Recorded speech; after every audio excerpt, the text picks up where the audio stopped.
Marami mga tanong pagka mayroong humihingi ng payo.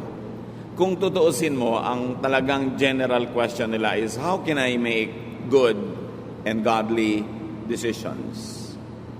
Iba-iba yung mga detalye ng tanong at hindi mo naman pwedeng mabigyan lahat ng particular and specific answer. Kaya mahalaga ay magkaroon tayo ng isang pag-aaral, general principle on how to make decisions. Hindi pwedeng itanong sa counselor, sa pastor, sa sino man ang bawat gagawin natin. Ang mahalaga, meron tayong equipping how to make godly decisions. Dear God, we thank you that you want us to make good decisions. Pagpalain niyo po kami ngayon na kami ay magkaroon ng kaliwanagan kung paano magpapasya at paano gagawa at bubuo ng mga pasya sa malalaki man o maliliit na issues ng buhay namin. Ngayon, humihiling kami ng simpleng mensahe na aming maunawaan at maipapamuhay at matatandaan, lalo na sa mga oras ng kalituhan. Patawarin niyo po kami sa mga kasalanan namin, aming Diyos. Ang mga kulang namin, hinihiling namin punuan ninyo. At kayo po, ang tinig niyo, maging gabay, liwanag ng aming buhay. We ask you to speak to us powerfully. Use your servant only as your instrument. But may your voice be heard, O God. Lead us, heal us, encourage us, correct us. In the name of your Son, Jesus, we pray with thanksgiving. Amen. How do we make decisions? Araw-araw, meron tayong pasyang ginagawa. May maliit, may malaki. Merong napakahalaga, merong di naman ganong kalaki ang kahalagahan. Pero dapat pa rin tama ang desisyon. When we make decisions, first of all, get guidance from the written scriptures, meaning the Bible. Salamat na lang, napakamahalagang general teachings and sometimes even specific teachings are in the Bible. Knowledge that comes from the Bible save us from ruin, from grave mistakes, and even push us to greater accomplishment. Psalm 119, 105, your word is a lamp to my feet, a light on my path. Siyempre, ang image rin ito ay isang taong naglalakad sa dilim ng gabi na maaari siyang makatapak ng ahas, maaari siyang matalisod, maaaring mahulog. At ang salita daw ng Diyos na nakasulat sa Biblia ay liwanag na nagsisilbing gabay sa kanyang dinaraanan. Para mga maliliit na footlight sa isang landas o kaya ay portable light, flashlight na dala-dala ng naglalakad. Ganun kahalaga na ito ay nakakatulong sa bawat hakbang na ginagawa ng tao. Psalm 119:99, I have more insight than all my teachers, for I meditate on your statutes. Nadadaig pa daw ng estudyante ang guro kung lagi niyang pinagbubulay-bulayan ang mga kautusan ng Diyos. So when you say scriptures, of course, you mean the Old Testament and even the New Testament that has been passed on to us. Especially, very powerfully, the teachings of Jesus Himself. Matthew 13:54, coming to His hometown, He, meaning Jesus, began teaching the people in their synagogue. And they were amazed. Where did this man get this wisdom? They asked. So nakakita sila, nakarinig sa Panginoong Jesus ng mga bagong anggulo ng katuruan, mga bagong husay, bagong galing, bagong kaliwanagan na hindi nila nakita, nadinig sa mga dati na nilang mga guro. Pero ang mahalaga dito, sinasabi that Jesus was primarily a teacher. Kaya ang tawag sa kanya, Rabbi. So dapat siya ang ating number 1 na guro, pamantayan.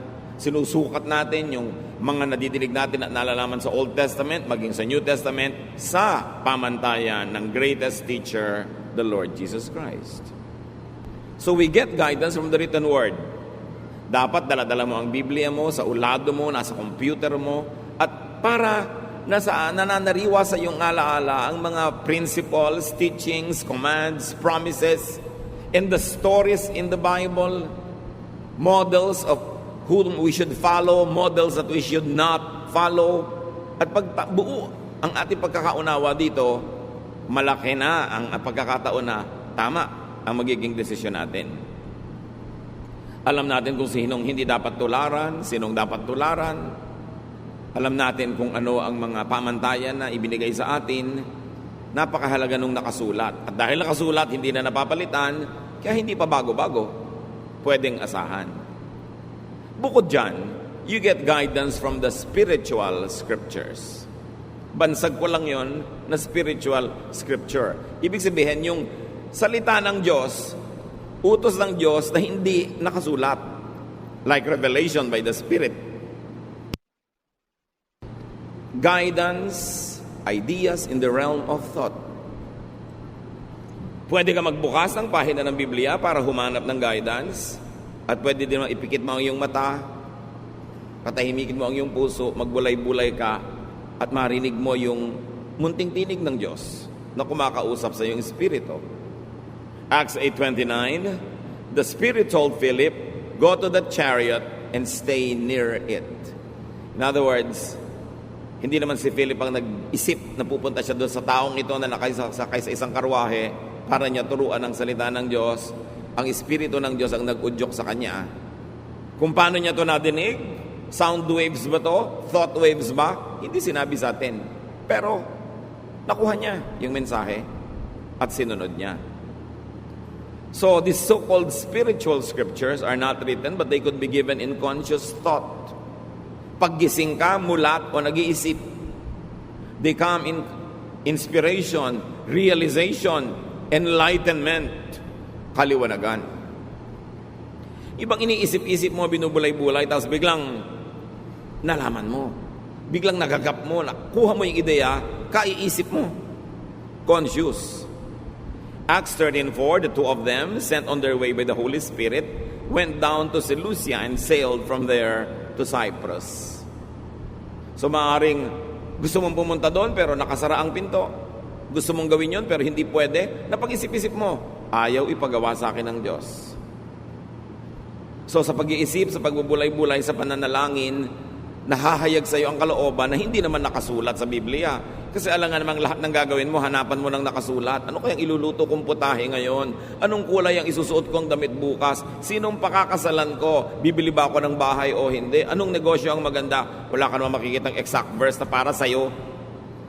Pwedeng may mga verses sa written scripture na general na pwede mong paghanguan ng specific application sa buhay mo. Pero you are already taking the license to apply it to your life. Ngayon, meron namang mga revelation na dumarating sa iyo sa pamamagitan ng paghahayag ng Espiritu. Habang gising ka at pwede rin kung tulog because a spiritual guidance could be given in a dream. Merong napapanaginipan nila ang sagot sa kanilang tanong. Pero siyempre, maiingat tayo dahil hindi mo naman alam kung aling panaginip ang dahil lang kulang ka sa paligo. Alin ang dahil mang marami kang inaalala tuloy hanggang sa pagtulog mo, sumisiksik sa utak mo at sa panaginip, at alin ang galing sa tinig ng Diyos. Pero, yes, napakaraming instances na ginamit ng Diyos ang panaginip sa pagbibigay ng guidance sa mga tao. Acts 11:12, the Spirit told me, Peter speaking, to have no hesitation about going with them. At sa panaginip niya nakuha yung sagot. Kasama siyempre sa spiritual scriptures ang discernment, pakiramdam. Yung wala kang basihan na conscious, na intellectual reason, pero nararamdaman mo. So may pakiramdam, kaya dapat ang tao marunong makiramdam. How else do you make decisions? Get guidance from what we call the practical scriptures. Meaning, practice, action. What happens? Yung mga nagaganap. Tuwing aalis ka, lagi na lang umuulan, parang ayaw kang paalisin, makakaramdam ka. Tuwing meron kang gustong gawin, parang may humahadlang sa'yo, kailangan lamang maisip mo, sino bang humahadlang sa akin? Ang Diyos ba o si Satanas? Tuwing gusto mo magturo ng Bible, laging sumasakit ang ulo mo, pero sa ibang araw, hindi sumasakit ang ulo mo. So, baka si Satanas yan, kasi ayaw kanya maging teacher. O baka may life habit ka na tuwing oras ng pagbabible study, doon ka talaga sumasakit ang ulo dahil may iniinom ka palang gamot o meron ka palang kulang sa tulog the day before. You've got to look at all those. Yung practical reasons, spiritual reasons, and scriptural reasons, titimplahin mo ngayon para makagawa ka ng desisyon. But when we say practical scriptures, we mean supernatural direction or intervention. Yung malinaw na yung nagaganap sa paligid mo in practice, in action, ayun ang kalooban ng Diyos para sa iyo. 1 Kings 17, 2-4. Then the word of the Lord came to Elijah. Leave here, turn eastward, and hide in the Kerith ravine, east of the Jordan. You will drink from the brook, and I have directed the ravens to supply you with food there. So, paano naman nadinig ni Elijah yung boses? Hindi sinabi sa atin kung voice waves o thought waves. Pero ang mahalaga, mayroong supernatural intervention. Tagtuyot, pero doon may bukal na may lumalabas na tubig. So, malalaman nung, dito nga ako gustong patirahin ng Diyos ngayon kasi may tubig. Tapos, wala namang pagkain doon, nasa gitna ng kawalan. Pero may mga uwak, mga ibong mandaragit, magnanakaw ng mga pagkain ng may pagkain, hindi ang dagit-dagit nila. Pero itong mga ito ang nagsusupply kay Elijah ng pagkain. Dumadating sila, may dadalang pagkain. Can you imagine itong ibon, hindi niya kinakain yung pagkain. Nandun na sa kanyang tuka. At iiwan pa niya para sa propeta. So alam mo, this is a supernatural intervention. Dahil hindi naman natural na nangyayari ang ganito mga bagay. So clear, ito ang gusto ng Diyos. Plus, ire-refer mo pa sa written scripture na ang ginagawa naman ni Elijah tama, ayon sa nakasulat na kalooban ng Diyos. Therefore, you can assume that what is happening is really God's will. Then where else do we get guidance?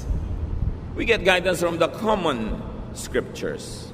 Yung mga karaniwan, hindi himala, hindi revelation, hindi panaginip, hindi nakasulat sa Bible, what we call natural scripture. Like knowledge. May knowledge ka naman Sabihin, Pastor, ano po bang gagawin ko? A, B, o C? Isipin mo, mag-isip ka sa palagi mo, anong pinakamabuting gawin?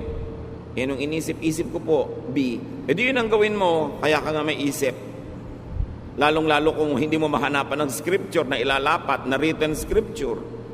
Hindi ka pinapapanaginip, walang spiritual scripture. Wala ring practical scripture kasi hindi naman nanghihimasok ang Diyos sa mga nangyayari sa buhay mo araw-araw para malaman mo talaga kung sa Kanya gusto pumunta. So anong gagamitin mo? Mag-iisip ka. Use knowledge, common sense, and also your conscience. How does it feel sa espiritu mo at sa puso? Dahil lahat ng yan ay galing din sa Diyos.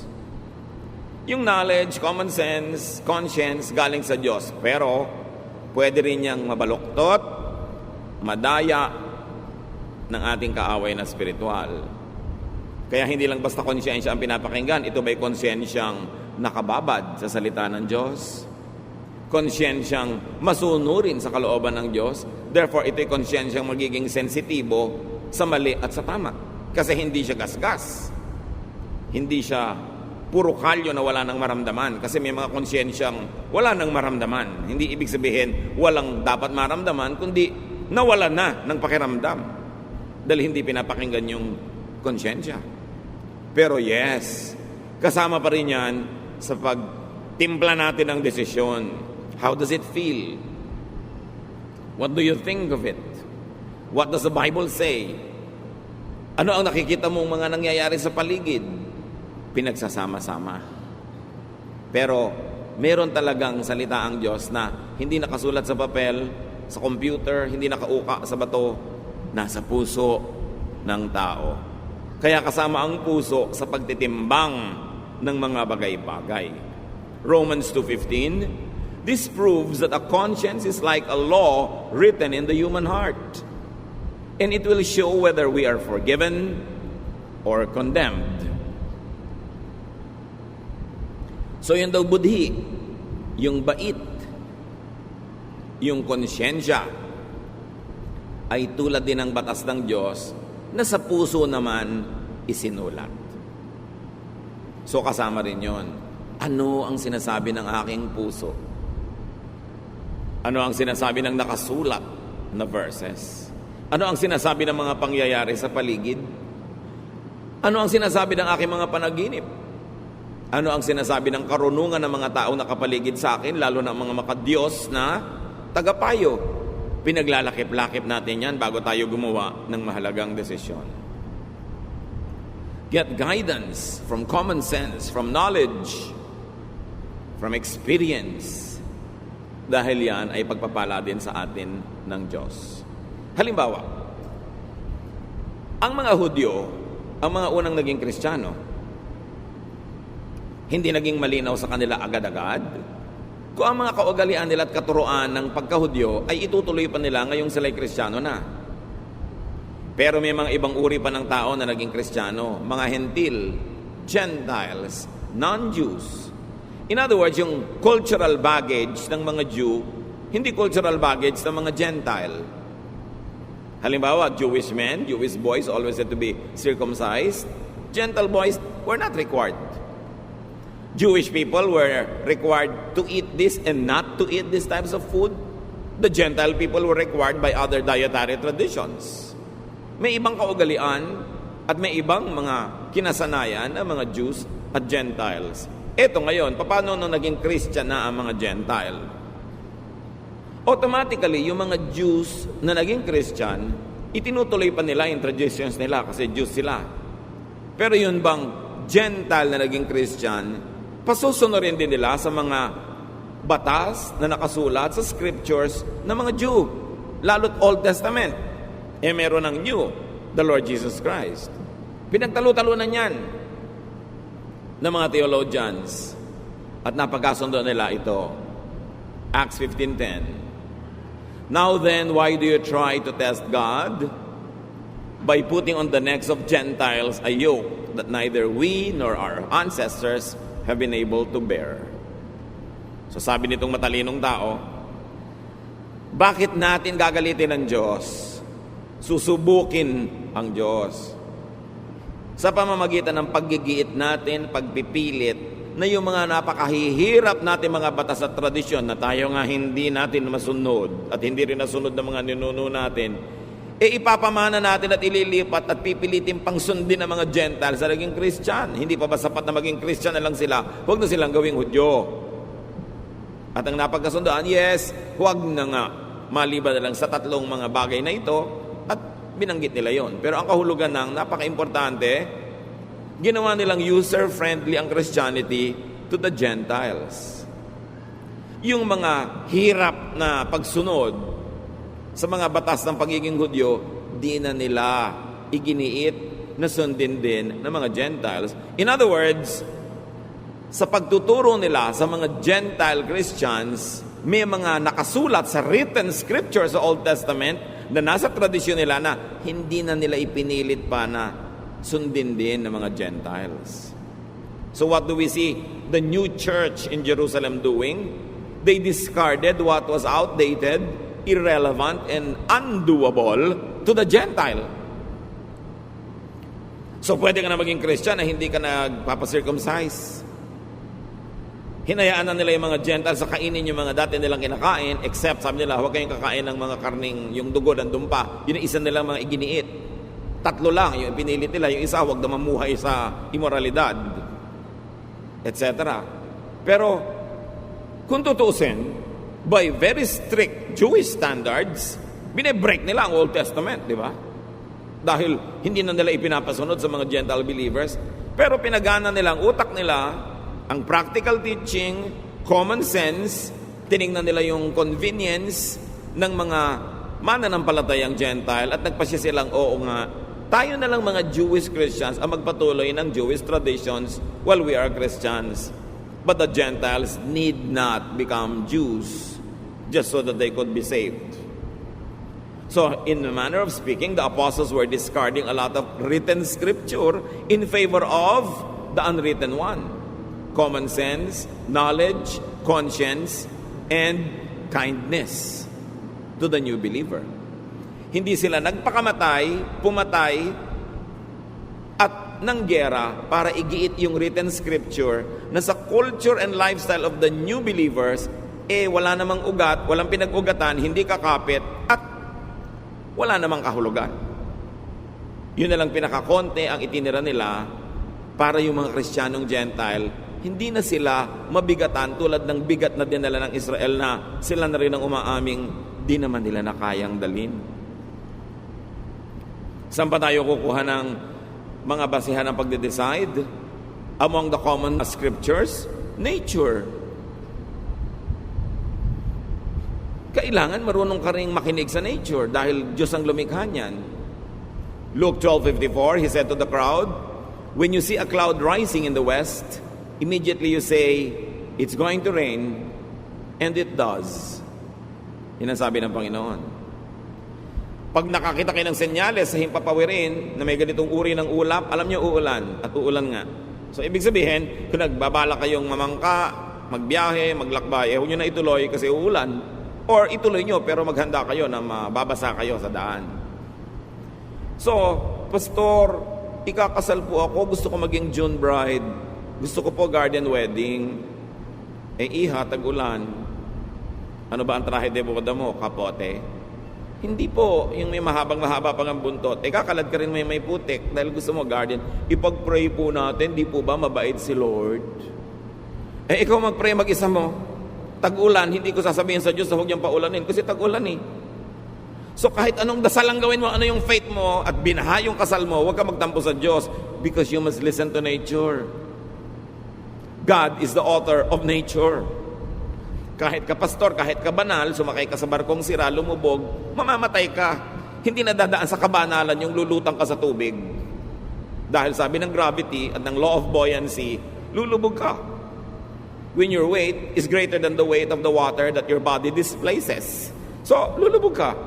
You've got to respect nature. Huwag mong daanin sa dasal. Huwag kang humingi ng himala. Sumunod ka na lang sa nature. Magpakasal ka ng Pebrero, bihirang umulan. At kung talagang sure ka, ayaw mong mabasa yung mga entourage mo, edi indoors, ba't makailangang garden pa? Proverbs 6:6, "Go to the ant, you sluggard, consider its ways, and be wise." O sabi din sa Proverbs, tingnan mo yung mga langgam. Matuto ka sa kanila. Ang liit-liit ng utak niyan kasi ang liit niya. Yung utak mo ang laki. Pero dapat matuto ka. Yung mga langgam, pag tag-araw, doon sila nagtatrabaho, doon sila nangongolekta ng pagkain nila, iniimbak nila, para pag nagtag-ulan, doon lang sila sa mga lungga, tahimik sila. So dapat din, iayos mo ang ginagawa mo ayon sa panahon, sa seasons. Hindi mo makikita sa scripture kung kailan na magandang date ng pagpapakasal, pero makikita mo sa nature kung ano yung date na bagay sa motif ng kasal mo. Luke 21:29-30, "Look at the fig tree and all the trees. When they sprout leaves, you see for yourselves and you know that summer is near." Kahit sa puno, makakabasa ka ng mensahe ng Diyos. Malapit na magtagulan, malapit na magtaginit. Pag wala ng dahon ng puno ng siniguelas, alam mo na kung anong panahon. Pag nagpupulahan ng mga ponsetya, alam mo mangyayari. Nandun yun. Isa pa na pwedeng pagkuhanan ng guidance, common scripture, science. The most useful and practical science, physics. Then you can also learn from chemistry, biology. Medicine comes from that, from a lot of chemistry and biology. May sakit po ang nanay ko, ipag-pray natin. Pinainom mo na ba ng gamot? Hindi po, ipag-pray na lang natin. Painumin mo na ng gamot. Ipa-doktor mo. May pinaghihimalaan. Paano kung hindi paghimalaan ng nanay mo? Di gamitin mo yung natural, available, scientific way para siya gumaling dahil Diyos din naman ang nagsulat ng mga laws of science. 2 Kings 20 verse 7, merong haring mamamatay na. Then Isaiah said, "Prepare a poultice of figs." They did so and applied it to the boil, and the king recovered. Mamamatay na yung hari, yung pala ang gamot lang naman konting mga dinikdik na mga dahon-dahon na itinapal, gumaling. Propeta to hindi niya pinagdasal. Pinagdikdik niya ng dahon because alam din niya yung science of medicine. So kasama sa pagde-decide yun. Ipapagamot po ba namin ang nanay namin o ipapapray? Di gawin mo pareho. Pero ipagamot mo kasi yun ang sinasabi ng pinakamababaw, pinakauna na pangangatwiran, yung natural. Why go against natural law when you can follow the natural law? Si Timothy, laging sira ang tiyan. Sinabi ba ni Paul, manalangin ka? No. 1 Timothy 5:23, stop drinking only water and use a little wine because of your stomach and your frequent illnesses. So anong payo ni Paul? Puro tubig kasi pinag-iinom-inom mo, baka may mga butete pa at mga kitikiti. Tumigil ka muna ng uminom ng tubig. Ang inumin mo muna wine kasi may alcohol yan, content, mayroong medicinal content yan, makakabuti sa'yo. So dapat marunong tayong sumunod sa science. Another common scripture that you can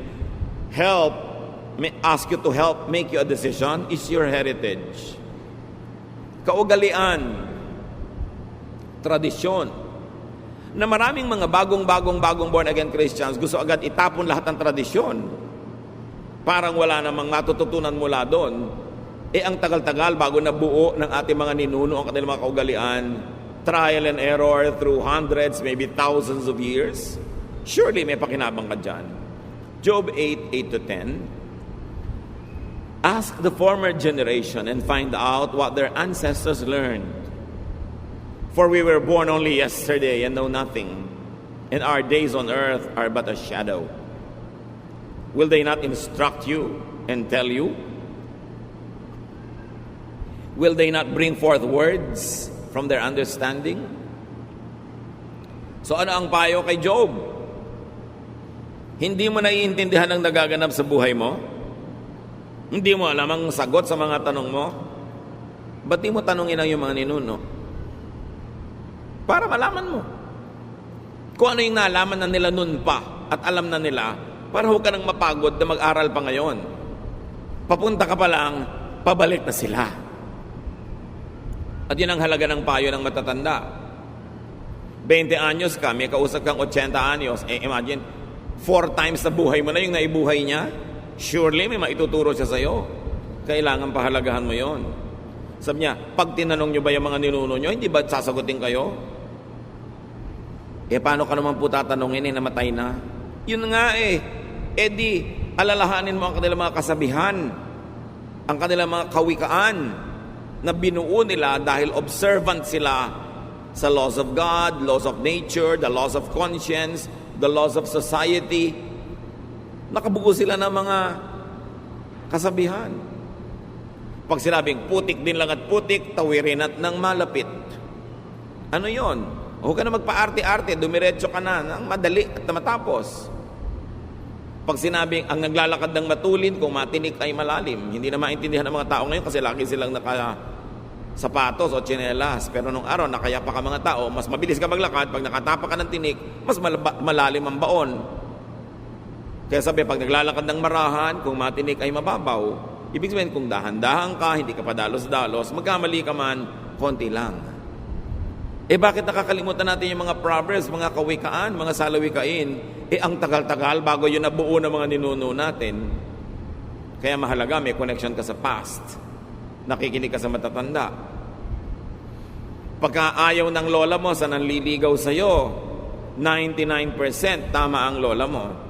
Sa dami na, nang nakita niya naman nagligawan, nagpakasal, mga naniwala, na denggoy, na 1, 2, 3, alam na niya. Kaya makikinig ka. Hindi ko mo gwapo yung nanliligaw sa'yo, gustong-gusto mo na, pero yung mga matatanda sa pamilya nyo, ayaw nila. May dahilan yun. Kung di man alam ng utak nila, meron silang pakiramdam. Ayaw mo bang pakinabangan yung alam nila? Hindi mo sila papakinggan, gusto mo, sarili mo lang ang sundin mo. Para magkamali ka. Ang dami na kasi nagkamali sa buhay ng mga ninuno natin, sila mismo nagkamali, kaya alam na nila kung ano mga landas ang dapat iiwasan. Kasama rin sa common scriptures na matatawag, history. Ang kasaysayan natin. Kaya hindi marunong mag-aaral ng history, hindi marunong magtala, hindi marunong matuto sa mga nakasulat na may tendency na ulitin nila ang pagkakamali ng mga nagkamali na. Esther 6, 1-2. That night, the king could not sleep. So he ordered the book of the Chronicles, the record of his reign, to be brought in and read to him. Hindi makatulog ang hari. Sabi niya, Ipadala nga dito ang volume ganito, chapter gano'n ng history natin. At nag-review siya. Pinakinabangan niya ang hindi niya pagkatulog. At meron siya mga na-discovery doon na mga dapat ituwid, mga dapat gawin na hindi pa nagagawa, na ituwid niya. Kasi, nire-review niya ang history. Where else do you get guidance? Aside from the written Word of God, the Word of God written in our hearts, the Word of God that is in our conscience, the Word of God that is in the counsel of wise people, get guidance from your people's scriptures. Na binabanggit na natin kanina, ang Proverbs, mga kasabihan. Sa Bible, nandiyan ang Proverbs sa mga Jews, Proverbs sa mga ninuno nila. Meron din tayong Proverbs. At hindi masama, hindi labag sa kalooban ng Diyos na pakinggan din natin ang ating mga Proverbs. Masyado kasing glorified kasi nakasulat, canonized, authorized, yung Proverbs sa mga Jews nandun sa Scripture. Pero meron din tayo. Pakinabangan mo rin yun. Yung mga tradisyon, values of your people, the collective consciousness of a nation should be available to you when you need counsel. Anong ginawa ni Solomon? Dahil matalino siya, Ecclesiastes 12, 9 to 10, not only was the teacher wise, but he also imparted knowledge to the people. He pondered and searched out and set in order many proverbs. The teacher searched to find just the right words, and what he wrote was upright and true. So bukod sa matalino si Solomon na lumikha siya ng mga salawikain niya, sinaliksik niya ang mga salawikain ng kanyang bayan. Kinolekta niya ang mga kasabihan ng matatalinong tao, ng mga matatalinong matatanda sa kanyang bansa. At nire-write, inedit, inayos. At yun ngayon ang nababasa natin na Book of Proverbs. Kasi kinolekta niya. Kayo, kinukolekta nyo ba mga sinasabi ng lola nyo? O pinagtatawanan nyo? Kung galing kayo sa mga bayan-bayan, kung saan-saang sulok ng bansa, kinokolekta nyo ba yung mga kasabihan ng matatanda? Kasi maraming matatanda, sumasakabilang buhay na, pag inilibing sila, kasama sa libingan, ang kanilang mga kasabihan, kung hindi nyo na naisulat, wala nang makakaalam. Daang taon, libong taon bago na-develop yung mga ideas na yon. Alam nyo yung latik na inilalagay sa suman at sa bibingka, yung napakasarap na mga butil-butil na mga inilalagay sa ibabaw ng kakanin. Siguro sa isang dakot na latik, kailangan mo mga 10 nyog para mo gatain. At yung gata, lulutuin mo, ang matitira lang, yung latik na yon. Ganun ang mga kasabihan. Sa konting kasabihan, ang daming karunungan, pag-iisip, pagbubulay-bulay, trial and error ang nasangkot bago nabuo ang mga kasabihan. Tapos mawawala lang dahil namatay yung matatanda. Dapat ingatan. Dapat buuin. Your people's scriptures include living treasures, our elders. Makinig ka sa magulang, sa lola, sa mga tiya. Kahit ayaw mo nung sinasabi nila, pakinggan mo, pag-isipan mo, dahil lalo't kamag-anak ka nila, mahal ka nila sa buhay, magpapayo ba sa'yo yan ang ikasasama mo? Alam nga naman sabi ng matatanda sa meeting, halika, payuhan natin yung pamangkin natin ng ikasasama ng buhay niya para magkawasak-wasak siya. Meron kayang ganun? Dapat mo pakinggan. Proverbs 1, 8 to 9, listen, my son, to your father's instruction, and do not forsake your mother's teaching. They are a garland to grace your head and a chain to adorn your neck. So ang image dito, mga athletes na nananalo sa mga timpalak, mga manunula, mga namamalagtas, mga tumatakbo, mga kumakarera, na kung nanalo, binibigyan ng bulaklak, inilalagay sa kanilang ulo, o mga dahon-dahon, tulad na nasa ulo ng mga makata, o mga bulaklak, o mga medalyang isinasabit sa kanilang leeg. Sabi dito, yan ang halaga ng payo ng magulang. Makinig ka sa tatay mo, makinig ka sa nanay mo. or their equivalents in your life. Kasi makakatulong yan sa buhay mo. So, ilan na ang pagmumulan ng ating karunungan para matimpla natin kung anong gagawin natin sa buhay? The written scriptures, the spiritual scriptures, that's in your heart, your conscience, your knowledge, natural knowledge, sciences, discernment, mga kasabihan, ipapanalangin mo pa, tapos may gagawin ka pa. Di ang dami, sasalain mo siya. Para yung makakalampas lang sa salaan, ang pahalagahan mo. Sa dinami-rami ng written words, sa dinami-rami ng spiritual guidance, mga nangyayari sa paligid, filter everything with Solomon's teachings on meaninglessness. Kung merong salaan ng Old Testament, kung saan mo dapat salain ang mga katuruan, at doon mo sukatin kung mabuti sa iyo, makakasama ba sa iyo, pumunta ka doon sa nagsulat na pinakamatalino sa lahat, si Solomon. So Solomon should be a standard. So sabi ng nanay ko, sabi ng konsyensya ko, sabi ng paligid, sabi ng scripture, sabi ng Old Testament, sabi ng ganitong epistle, sabi ng panahon, sabi ng weather, sabi ng science, ano ngayon ang sabi ni Solomon? Susukatin mo doon. Ecclesiastes 2:16, for the wise, like the fool, will not be long remembered.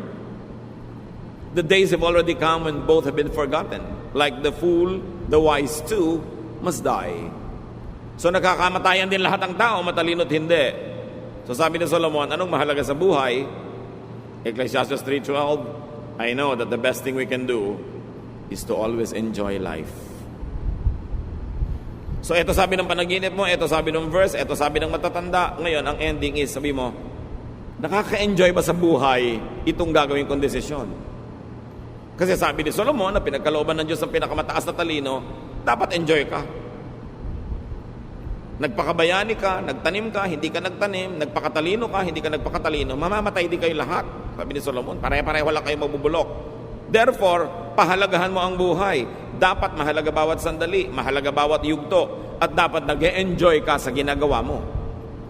Okay, tutulong ka kay ABC. Sino naman ang pinaka-enjoy ka? Si B. Edi yun ang tulungan mo kasi hindi man pwedeng tulungan lahat sabay-sabay. So kasali ka rin.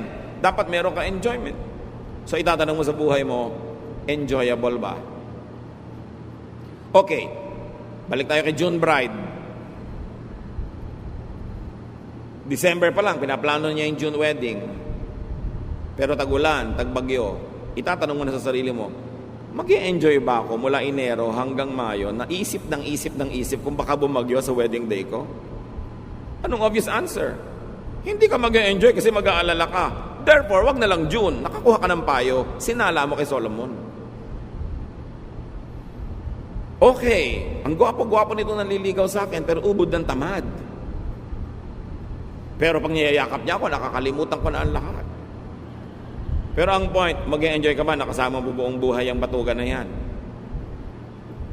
Gaano katagal mo at kadalas mo gustong mayakap ka maghapon? Kung maalinsangan, maiinis ka rin yan. Mag-enjoy ka ba? So naisip mo yun?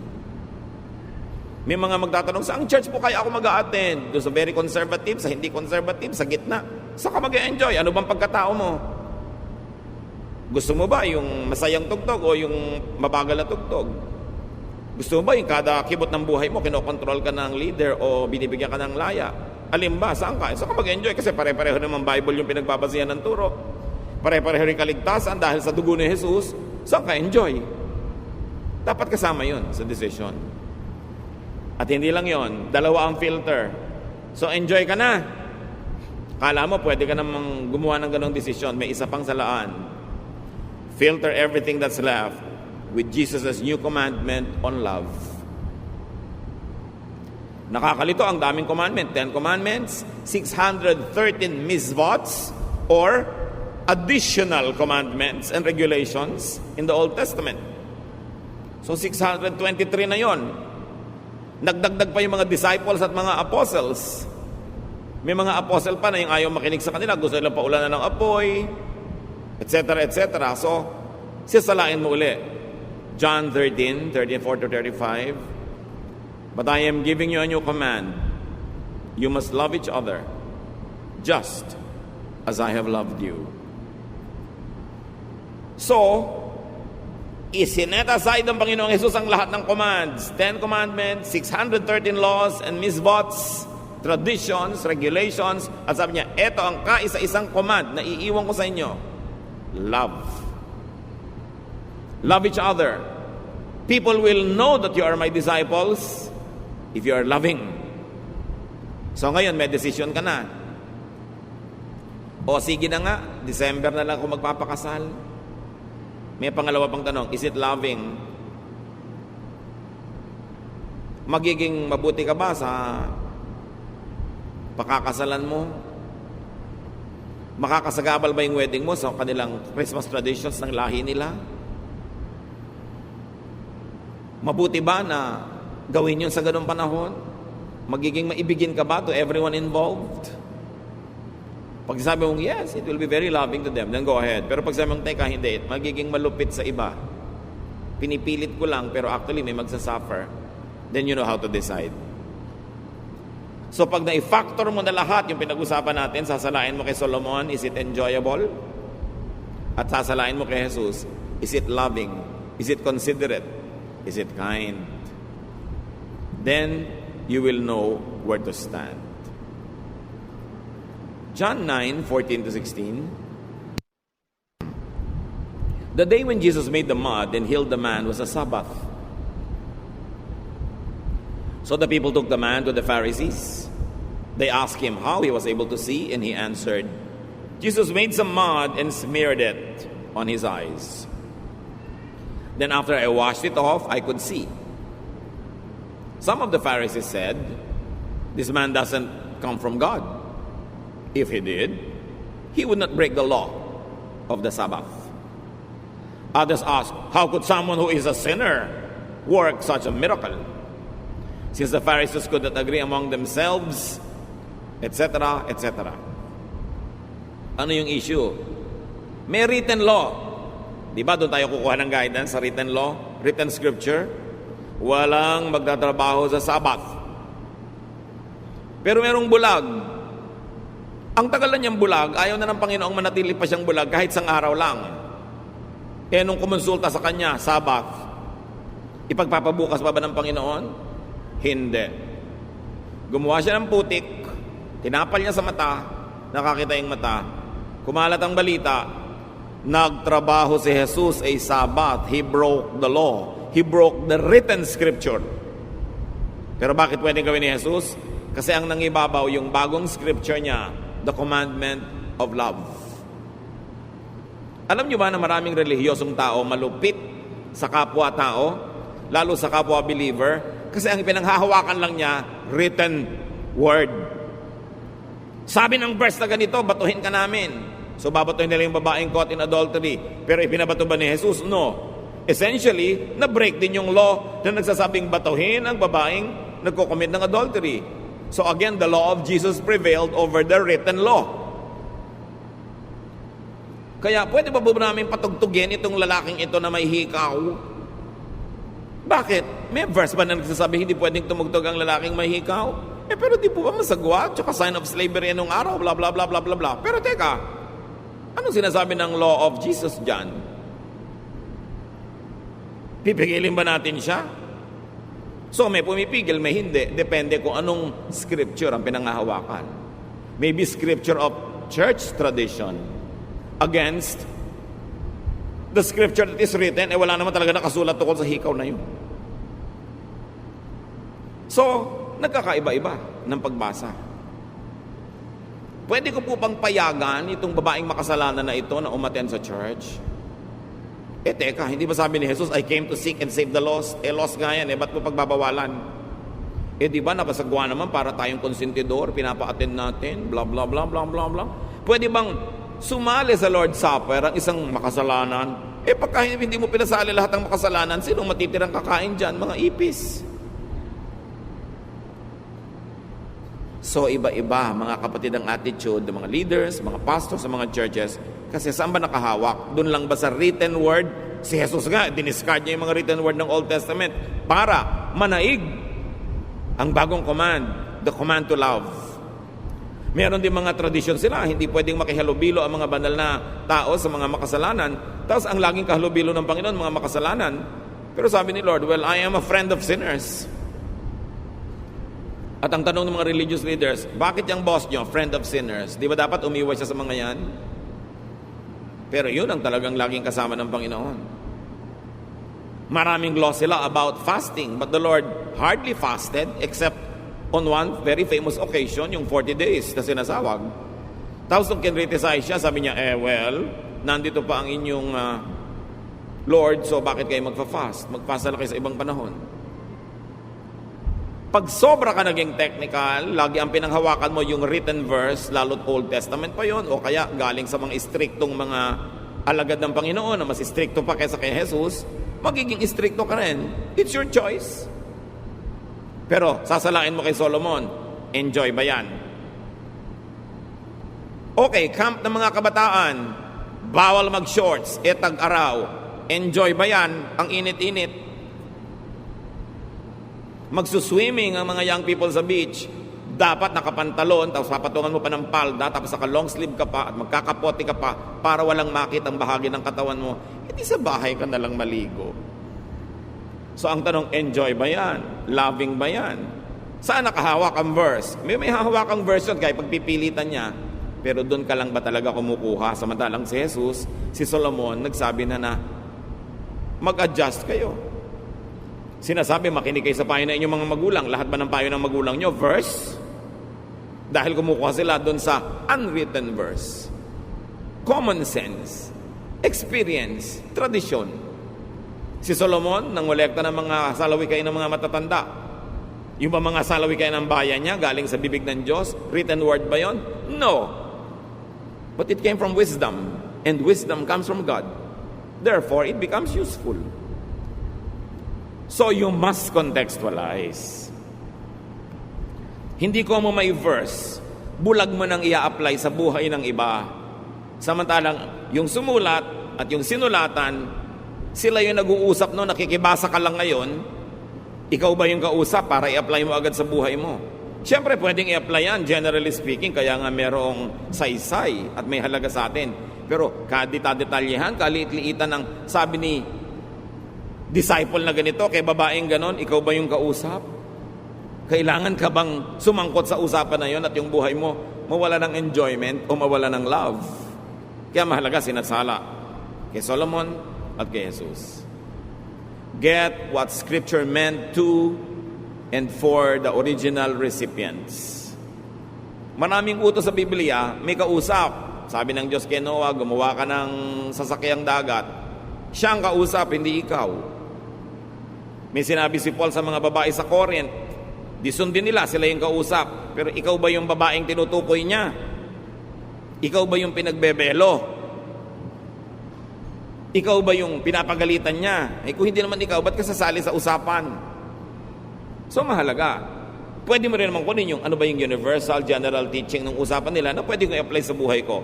But for you to apply every detail of what person A told person B in the Bible, you will end up being oppressed. Tulad din ng mga Hudyo na Kristiyano, sabi nila, sige, wag na nating pasunurin sa mga batas ng Hudyo yung mga Gentile na naging Christian. Sila mismo, yung sarili nilang batas, itinabi nila para tanggapin nila yung new reality that now the faith is no longer exclusive to Jews, but it also included Gentiles. So how do you solve that? You don't have to turn them into Jews. Laws had to be rewritten. Ganon din sa buhay natin bilang mga mananampalataya. Hindi laging dapat mong ikulong ang sarili mo doon lang sa sabi ng verse. Kasi maraming mga pagkakataon ngayon na hindi naman na-anticipate at hindi kasali sa naging usapan ng mga nasa verses. Kaya tayo may common sense, may loving sense, at merong sense of enjoyment of life. Put all of this together, pray about it, and you will be in a better position to make decisions. Ama namin sa langit, salamat dahil involved kayo sa buhay namin. Ayaw nyo kami magkamali.